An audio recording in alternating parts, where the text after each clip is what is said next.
observasi pembelajaran dari gitu ya, pembelajaran daring dari adik saya misalnya gitu. Apakah kalau lagi daring dia itu seperti apa gitu ya perilakunya.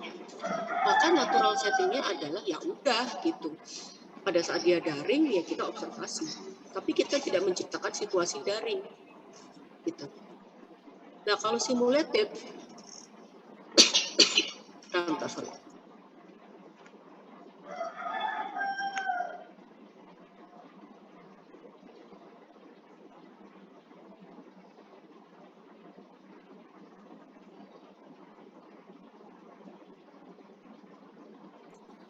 Sorry ya. Sedangkan kalau simulated setting itu memang sesuatu yang kita berikan simulasi gitu. Jadi memang role play, semacam role play atau semacam kita berikan intervensi gitu. Tapi memang bukan di laboratorium gitu. Jadi kita suka memberikan, jadi laboratorium sosial gitu ya. Kadang-kadang kita suka memberikan sesuatu yang kita mau tahu sih gitu. Kalau anak ini daring gimana? Yuk dek, kita daring yuk gitu. Pagi-pagi waktunya daring nih dek, yuk gitu ya. Kita ajak, kemudian kita kita lihat dia gitu. Atau misalnya gini, ada anak yang takut sekolah gitu ya. Coba sih kita kasih role play misalnya sekolah-sekolahan di rumah gitu. Seperti apa anak ini gitu. Jadi itu bukan natural. Kalau mau kita lihat anak ini di situasi sekolah, natural settingnya kita taruh di sekolah, memang di sekolah gitu, kita pergi di setting sekolahnya. Kalau simulated setting misalnya ya tadi, coba kita siapkan sekolah-sekolahan di rumah gitu. Kemudian kita observasi dia seperti apa sih kalau di situasi tersebut agar dia misalnya siap ketika nanti di sekolah. Kalau kontrol atau laboratory setting ya memang ada kontrolnya, memang kita benar-benar spesifik mau melihat apa gitu. Kalau di sekolah mau lihat apanya, kecemasan ya berarti kita sudah punya kajian observasi kecemasannya, kita sudah menciptakan kira-kira intervensinya pakai apa, kemudian kita akan menciptakan situasi yang hanya untuk melihat kecemasan itu saja gitu. Jadi sangat terkontrol. Sehingga kalau ada intervensi lain itu berarti ya gagal gitu, karena kan sebenarnya bukan itu yang mau dilihat ya, yang akhirnya ternyata bukan hanya kecemasan yang terlihat, berarti mungkin situasinya gagal ya gitu, intervensinya gagal karena perilaku itu berubah bukan karena intervensinya tapi karena hal-hal yang lain kayak gitu, makanya itu perlu dikontrol gitu ya. Kemudian pertanyaan lain soal apa, jadi kapan gitu sampling waktu. Nah ini mungkin akan lebih ke sini ya, pertanyaan siapa tadi ya, akan lebih ke sini soal situasi yang diamati. Jadi kapan, berapa lama kita mesti mengobservasi dulu gitu. Ini tergantung samplingnya mau sampling apa gitu. Kalau samplingnya mau sampling event sampling, ini nanti akan saya jelaskan lebih lanjut di pertemuan mendatang ya. Minggu depan kita akan sudah mulai ada materi dan praktikum. Jadi kalau kita ambil event sampling, itu adalah yang disampling adalah kejadiannya, perilakunya gitu. Jadi bisa jadi kita mengobservasi 24 jam karena yang mau kita lihat adalah sampling perilakunya. Kapanpun terserah perilakunya mau terjadi kapan, tapi kalau perilaku itu terjadi maka itu yang kita sebut sebagai event samplingnya. Tapi kalau time sampling, yang kita sampling adalah waktunya. Kalau ternyata di waktu tersebut anaknya tidak, individunya tidak melakukan, observi kita tidak melakukan, tapi di waktu lain observi kita melakukan, tapi tidak masuk dalam time sampling kita, yaitu tidak bisa kita masukkan sebagai perilakunya terjadi. Bisa dipahami? Bisa dipahami ya. Kalau misalnya contohnya gini, misal ketika kita melakukan kalau saya itu karena psikolog anak sih ya, jadi paling gampang itu contoh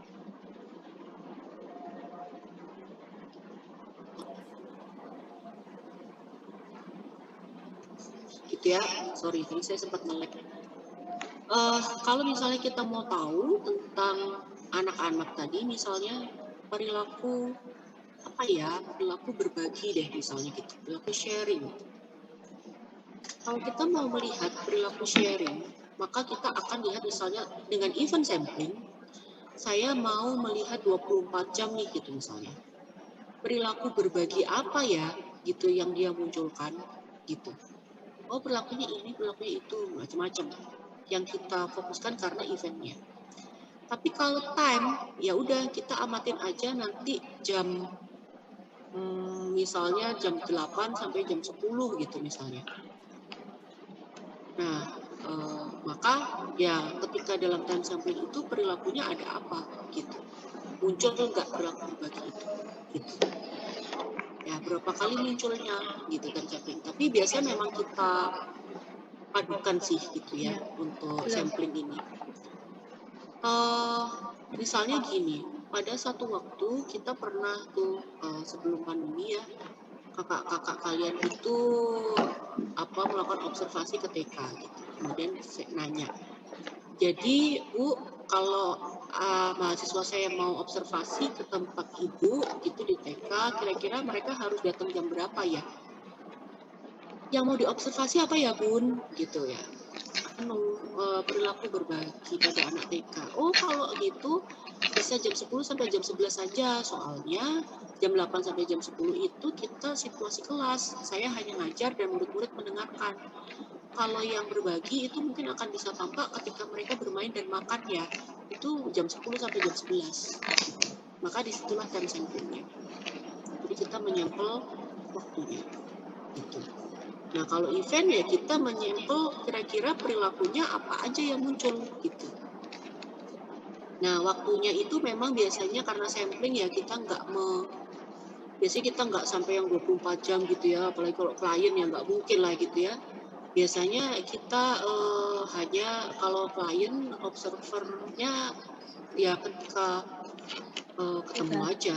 Biasanya saya kalau praktek itu antara 60 sampai 90 menit ya gitu. Nah udah itulah saya mau observasi. Kecuali kalau saya harus datang ke rumah gitu. Seperti itu. Lalu ada tadi pertanyaan soal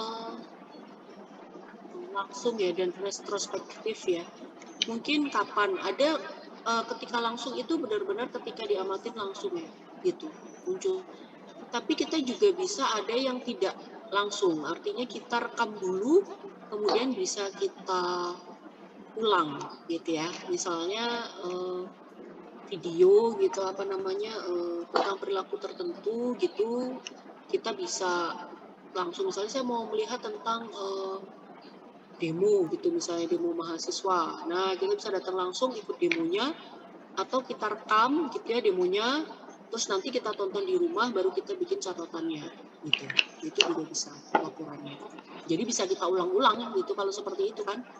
Itu. Lalu pertanyaan soal ecological, experimental dan ethological ya. Ethological ini sebenarnya adalah punyanya kaum naturalis sekitar tahun 30-an ketika Charles Darwin mulai meneliti soal yaitu ya survival of the fittest ya. Ini memang lebih kepada hewan-hewan ecological approach itu. Jadi bagaimana hewan-hewan itu berperilaku. Itulah kenapa kemudian memang observasi langsung kepada hewan itu memang laporannya bukan berdasarkan interpretasi, kita nggak menginterpretasi hewan, tapi dalam bentuk pernyataan perilakunya gitu. Misalnya, buaya darat gitu ya. Ya, buaya darat ini mendekati sang betina, gitu ya misalnya. Sang betina ketika tidak ingin didekati, maka dia kemudian beranjak pergi ke danau dan masuk ke dalam air danau, misalnya gitu.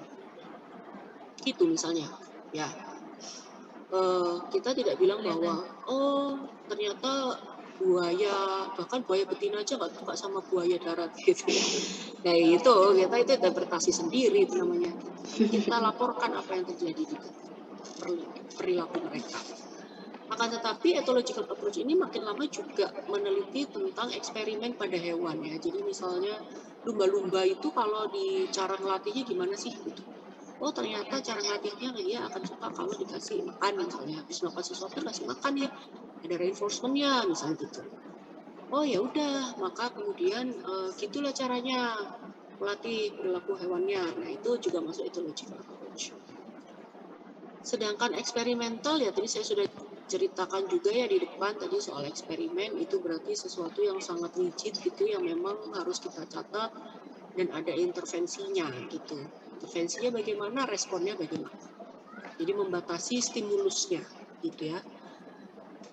Kemudian di dalam ecological approach, nah ini mungkin yang agak panjang karena memang ada banyak hal. Nah, sekarang saya coba deh.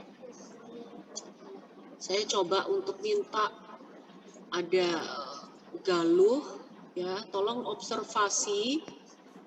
Coba Rafika dinyalakan kameranya, Vika.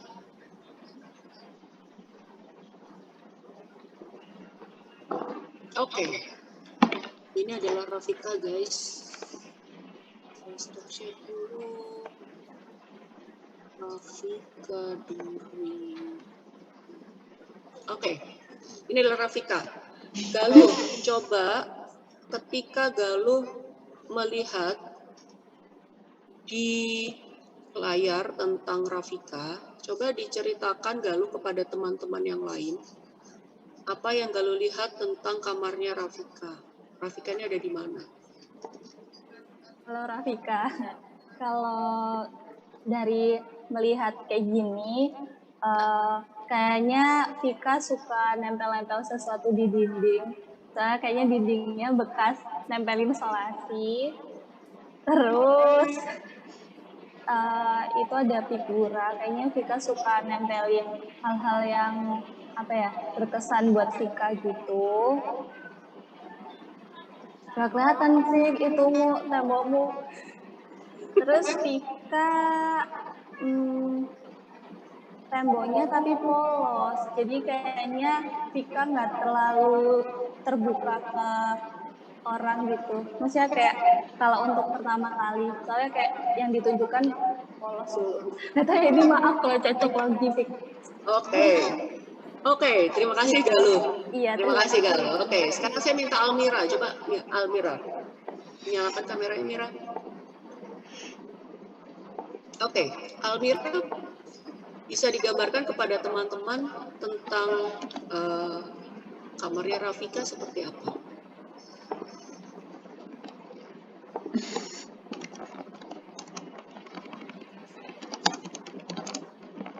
Oh, nggak ada suaranya, Almira? Padahal udah unmute ya? Nggak ada suaranya ya? Iya tidak Bu, tapi nggak ada suaranya. Coba. Wah, sayang sekali. Nggak ada suaranya, Almira. Coba kamu ketikkan aja dulu ya. Diketik ya, Almira ya. Saya coba teman-teman yang lain dulu. Ramzi, Zi, coba dibuka kameranya Zi. Ya, bagaimana kamu menggambarkan Rafika? Menggambarkan kamarnya Rafika.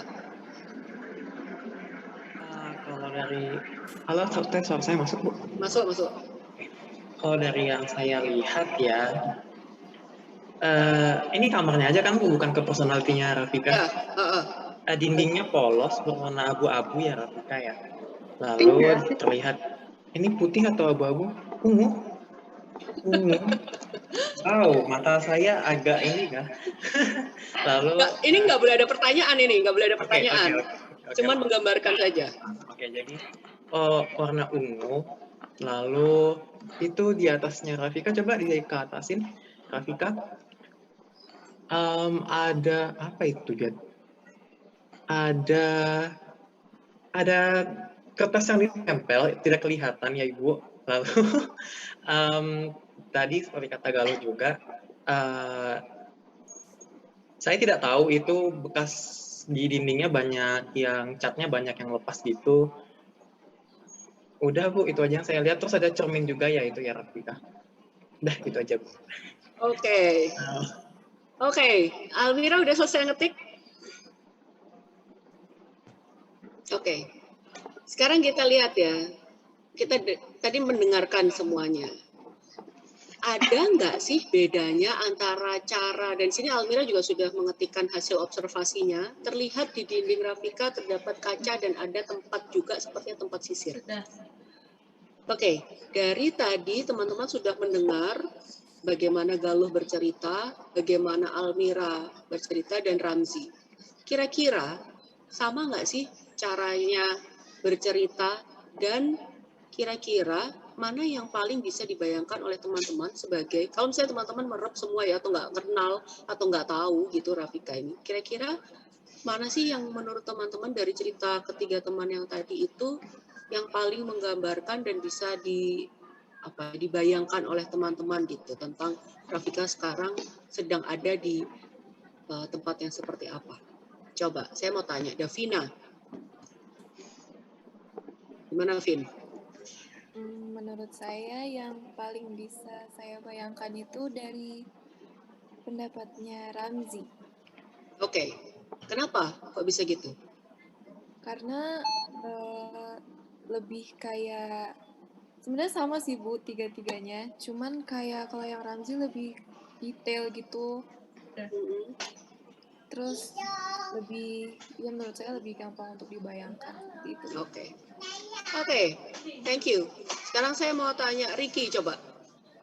Ricky, kalau kamu diceritain oleh tiga orang ini, menurutmu yang paling bisa dibayangkan yang mana, Ki?